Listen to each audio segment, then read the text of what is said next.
This video is made possible by Practical Defense Systems, the best online security training at the lowest prices. You can start your security career today online at pdsclasses.com. Check them out.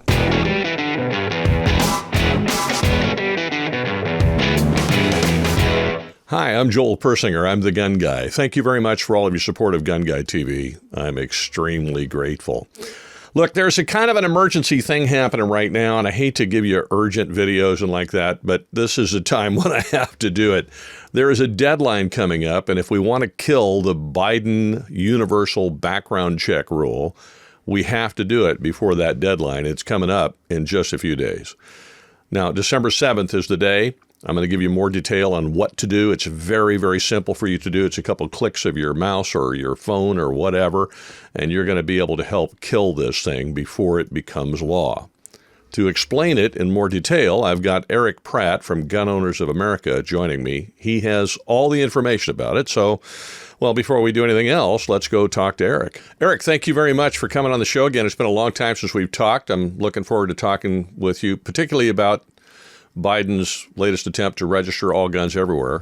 And you know a lot more about that than I do. So I think I may just shut up and ask you to tell us, first of all, for those of us who are busy with Christmas and family and other things, have no idea what's going on, what exactly is the Biden administration trying to do with this new rule? Well, Joel, thanks so much for having me on. I mean, we have a looming deadline approaching. And so it is just really critical that we're talking about this now. And yeah, the rule that the Biden administration has issued, and they've allowed for comments. And as I just mentioned, that comment period is going to be closing December 7th. But here's what we're facing. For the first time in history, our federal government, once this rule goes into effect, it will require virtually every person who sells a gun to become a licensed gun dealer, and virtually every person who buys a gun, even privately, to register the sale of that gun with the federal government. Of course, you know, Joel, the problem there is that registration is a first step to gun confiscation, and that's one reason why we have to fight this. So we're asking people to take action, and we've made it easy. You know, we provided you a personalized link. That's gunowners.org/gun guy.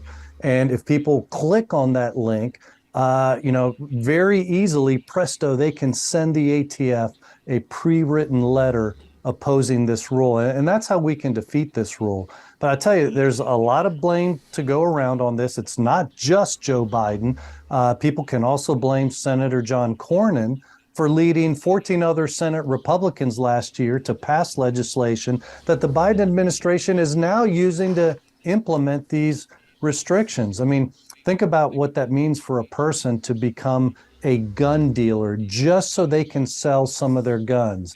I mean, it means that you'll have to keep perfect registration records on the guns you buy or sell. It means you'll have to let the ATF inspect those records. And the worst part is you'll have to leave your home open to warrantless searches by the ATF once a year. I mean, that's the most remarkable part about being forced to become a dealer. Once a year, the ATF will be able to enter your home and inspect your records and your guns. And by the way, if you sell a gun and the ATF ever determines after the fact you should have become a gun dealer but didn't, you're looking at 5 years in jail and a $250,000 fine. That's why taking action on this is so important. Again, that link is gunowners.org/gun guy. I really encourage everybody watching just to take a minute to send their comments off to the ATF. Eric, I was just looking at a couple things I printed out before we talked, and this is an administrative rule, isn't it? It's not a, you mentioned Senator Cornyn. This isn't a law that was passed by Congress that Biden has signed. This is something he's trying to do as an administrative rule, isn't it, through the administrative state? Well, it is both. See, last year's law passed after the Uvalde tragedy. That was the one that was pushed by Cornyn. It expanded existing law in a significant way. Originally, before that law was passed, you would have to become a gun dealer if buying and selling guns was your livelihood. Now, after the law was passed, which Cornyn helped to pass, and Biden signed into law, you have to become a gun dealer if you want to buy and sell guns for profit. So there's a difference between it's your livelihood versus one gun that you sell, you're making a profit on. Now, there's still a big caveat in the law. The occasional buying and selling of guns does not require a person to become a gun dealer under the law, but that's where Biden and the ATF are stretching the law. They're ignoring the law, going beyond what the law says, because the rule that Biden issued says, and really makes the case for why even selling one gun for profit could or should require you to become an FFL. You know, as a spokesman at the Biden administration has described this rule as moving the U.S. as close to universal background checks as possible without additional legislation.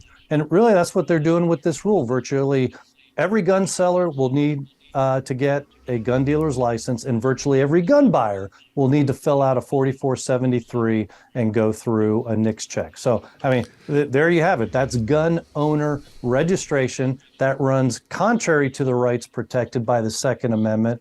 But, you know, again, we can defeat this if people will speak out by sending their own comments using that link, gunowners.org/gunguy. Okay, so you bring up an interesting thing, Eric, because I hear it a lot, and I'm sure you do too. Gun owners are frustrated with this kind of stuff. I mean, we put up with one restriction on our rights after another. You fight this battle every day. Hopefully you take a day off once in a while. And I'm grateful that you do.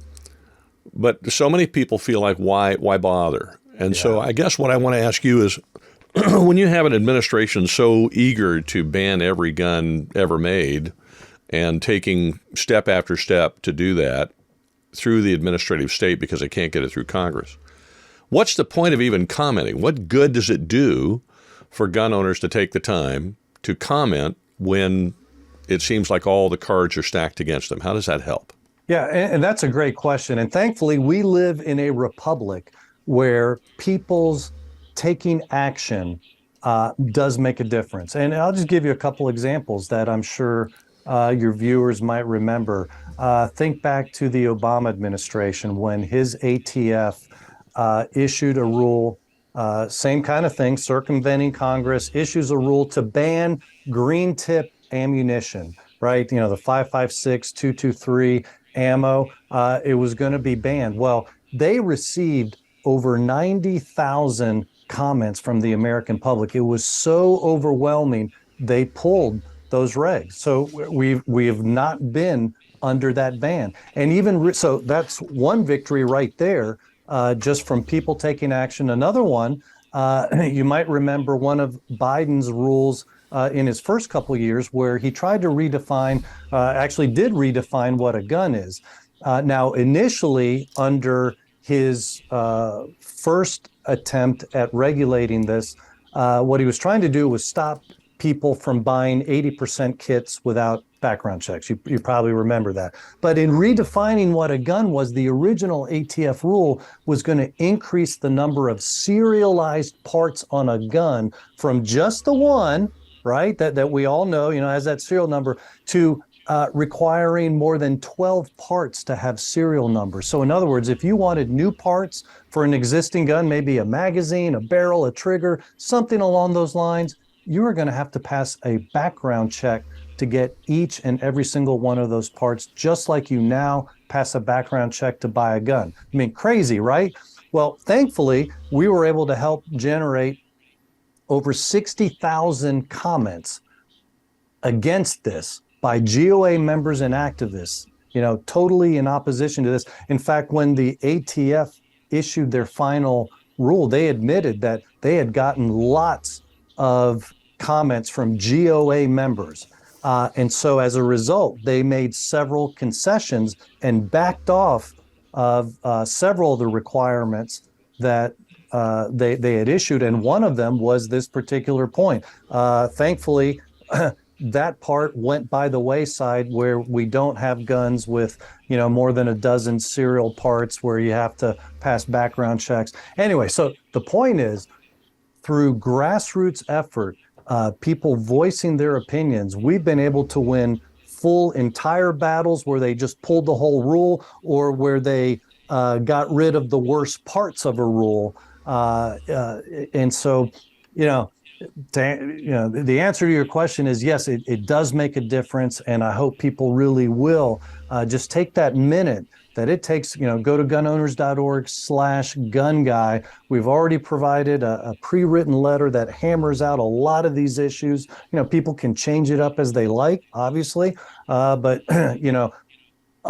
a lot of people sounding off makes the ATF take notice, because we've seen in past rulings, they've even identified GOA as being the originator of generating so many comments. Are they actually required to look at these comments, or can they just poo-poo them and ignore them? Do they have to look at each and every comment by statute? They actually do. It's the APA Administrative Procedures Act, which requires this. It was something that was put in after Roosevelt, because we all remember through history what he did, and so this was a way for Congress and the American public to put a check and restraint on the ability of the administration to just issue rules and edicts where Congress hasn't acted and spoken. And so they are required to read through every one. I will note that they will throw out any comment that has profanity in it. So, when I tell you to sound off to the ATF, do take keep your F-bombs to yourself, basically. Yes, okay, exactly. I get it. So this, this just seems to me like it's part of an overall strategy on the part of this administration. We have an effort to keep people from making guns themselves. The whole 80% lower thing, yep. The desire to serialize everything from a bolt carrier to a spring, to a trigger, to anything else, in an effort to track the fact that you're making a gun. And now an effort to make certain that if you ever sell a gun that maybe you've owned for so long, or okay, so here's where the impact is, as far as I can see it, that's really stunning to me. I would be willing to bet you that the government does not know where most of the guns in this country are. And right. The reason I would say that is because people inherit guns, people pass away, leave them to their kids or grandkids or whatever. Well, now that gun moved on. I asked a friend of mine, Dan O'Kelly, who was an ATF guy for 30 years, if they could track every gun, and he laughed. He said, no, people buy a gun, and then in some states you can sell them. You just need a bill of sale, or maybe you don't need a bill of sale at all. You sell it to your hunting buddy or whatever, and it goes from. So all it does is take them to the original manufacturer, from that manufacturer, the original store that it was sent to, and to the first purchaser. Right. This strikes me as an effort to find all of those guns. Am I missing the boat here? Oh, you are hitting the nail on the head. And again, even the Biden administration recognizes this, because their spokesmen have described the rule as moving the U.S. as close to universal background checks as possible without additional legislation. So what that means is virtually every person who buys a gun will need to fill out a 4473 form. And of course, as we've been talking about, the individual who sells the gun is going to have to keep that form until it gets turned into the ATF. So you're absolutely right. We're talking about gun owner registration, because every sale will go through a background check. And, there's really very tragic ripple effects. Besides registration and the ability of the government to know where all the guns are, there's the more immediate consequences. What happens when the NICS background check system goes down? I mean, that happens all too often already. During COVID, when there were work shortages because of the pandemic, the outages were more frequent. But think about this. What if you're like a Carol Bound? Lived in New Jersey. She needed a gun for protection against her violent ex. Well, her ability to purchase a gun was put on hold for several days. And the guy that she feared, the reason she wanted a gun to protect herself, he ended up showing up on her driveway and stabbed her to death. Very tragic. So, but think about this. What happens when the NICS background check system goes down for several hours or days? And that prevents women in crisis from being able to purchase a gun for protection. Well, under Biden's rule, good luck finding someone who will take the chance to sell a gun to you privately. And if you do find someone, it may take them a few weeks to go through the proper paperwork. to become a gun dealer. But so here's the point. The Biden rule, ultimately, when you boil it down, it violates our God-given right to arm ourselves for protection. Our rights come from God. They're not privileges from Joe Biden. He should have no bearing on the how or when we exercise our rights. And, you look through that rule that the ATF has issued, it doesn't once mention the Second Amendment, not one time. So, I'm speaking, to you and all your viewers who do care about the Second Amendment. If you do, that's why it's so important to go to that gunowners.org/gun guy and just take the minute just to click and send your comments off to the ATF. I guess the last point I would make is it seems to me like this is less a drive to make individual people become gun dealers and more a drive to make it so frustratingly difficult to legally sell a gun that you're just going to take it to a dealer and drop it off and sell it through consignment. But one way or the other, even if you do that, the gun goes through the same process. There's a 4473 filled out. In a state like California, you have the whole state registration thing that goes on. All this stuff has now become something that the government can track 6 ways from Sunday, and you can no longer escape it. And that's got to be by design. I think you will agree with me that registration is a precursor to confiscation, is it not? Yeah, oh, absolutely. And you're absolutely right that this will have a tremendous chilling effect on the buying and selling of guns. I mean, we haven't even talked about, the regulatory burden that this rule places on people who do want to sell guns, because they're going to have to be available to the ATF at least for some amount of time every week. They're going to have to go through training in order to stay in compliance with what the ATF wants. That probably means people will have to hire an attorney and an accountant to stay in compliance, because the consequences for acting improperly are very dire. I mean, just look at what ATF is doing to existing gun dealers under Biden's zero tolerance program. They're driving them out of business at unprecedented rates. That's very costly for the dealers who have to hire attorneys to defend themselves in court. Our attorneys, in issuing our comments to the ATF, we've estimated that once you are licensed to sell your guns, your privately owned guns, you're going to need to clear at least $650 a gun just to make a profit on each gun that you sell. Well, as you were suggesting, I mean, who's going to go through, jump over those hurdles? I mean, under those conditions, who's even going to try? And so, this is a huge chilling impact on our Second Amendment rights. And so I really hope people will just take that minute, go to gunowners.org/gun guy, take action, and let's break records this time around, and just have tens of thousands of people sounding off to the ATF. And so I'm going to ask you to prognosticate here. Here you go. You get to be the great Swami Shaboom. You can be the great Karnak, since Johnny Carson isn't around anymore. What do you think if gun owners really get off the dime here and they comment like crazy? What are our odds of killing this thing before it ever becomes anything? Well, let me take the easy route. Certainly better than if good men sit by and do nothing, right? That was the easy route, and I agree with you. No, but in all seriousness, we have won battles before. Because let me tell you, I mean, we're going to challenge this regardless. If any bit of it goes into effect, our attorneys will challenge it in court. But Joel, you know how it is. I mean, that takes time and money, and we're already spread thin all over the country. I mean, we've been blessed. I'm going to say it here, Rick. A lot of time. A lot of time. And a lot of money. Yeah. And, a lot of money. If you've been tracking, we've won. We got a permanent injunction against Oregon's gun ban here just recently. We got a preliminary injunction for GOA members possessing pistol braces. We got an initial win in the district court in New York when they, banned basically anywhere you could carry conceal. I mean, we're winning a lot of battles all around the country.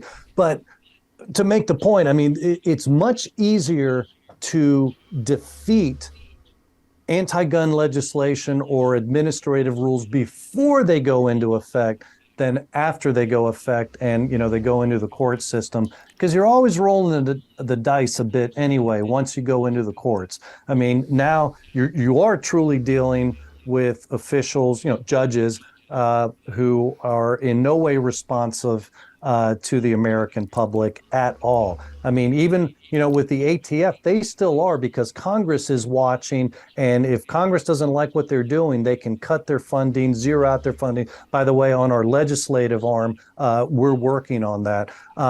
But that isn't a threat as much with judges. So, it's kind of a no holds bar. Once you get into the court system, it's much more efficient, much more effective to defeat things in advance before they become law. And so that's why everybody taking action is so important. That's really the best way to defeat this kind of thing.